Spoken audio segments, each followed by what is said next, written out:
অসমবাসী ৰাইজলৈ নমস্কাৰ। আৱাজ আসাম চেনেললৈ স্বাগতম জনাইছোঁ।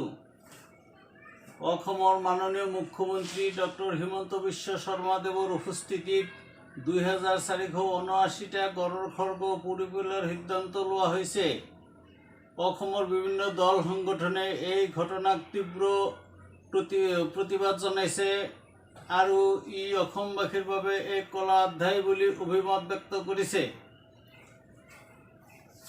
বিভিন্ন কোষাগাৰত জমা থকা এই ঐতিহ্যবাহী গড়ৰ খৰ্গসমূহ দাহন কাৰ্যৰ সমগ্ৰ প্ৰক্ৰিয়া অসমৰ মুখ্য বন সংৰক্ষক MK যাদৱৰ নেতৃত্বত পৰিচালিত হৈছে। বোকাখাত ৰাজহুৱা খেলপথাৰত 22 ছেপ্টেম্বৰ তাৰিখে অসমৰ মাননীয় মুখ্যমন্ত্ৰীৰ উপস্থিতিত খৰ্গসমূহৰ দাহন কাৰ্য অনুষ্ঠিত হ'ব।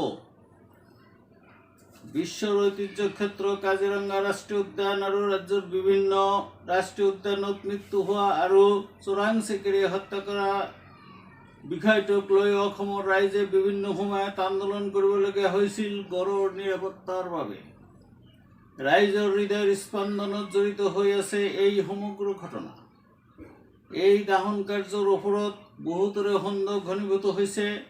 ৰাজ্যৰ বিভিন্ন কোষাগাৰত জমা ৰখা এই খৰ্গসমূহৰ হৰলুকি হোৱাৰ সন্দেহ প্ৰকাশ কৰিছে জাতীয় দল সংগঠনসমূহে আৰু মুখ্যমন্ত্ৰীৰ হস্তক্ষেপ দাবী কৰিছে।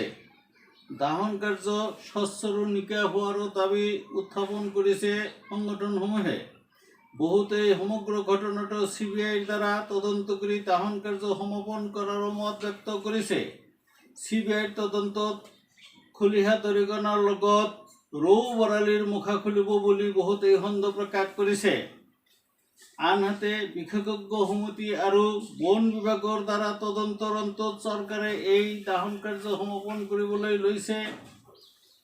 আফ্ৰিকাৰ পিছত ভাৰতত এইটো প্ৰথম ঘটনা। বহুতেই এই ঘটনাটোক কলা অধ্যায় হিচাপে অভিহিত কৰিব বিচাৰিছে। অসমৰ এই কিংবদন্তি গড়সমূহক ভাল পোৱাসকলে আৱাজ আসাম চেনেলখন ছাবস্ক্ৰাইব কৰিব আৰু ভিডিঅ'খন ভাল লাগিলে শ্বেয়াৰ আৰু লাইক কৰিব।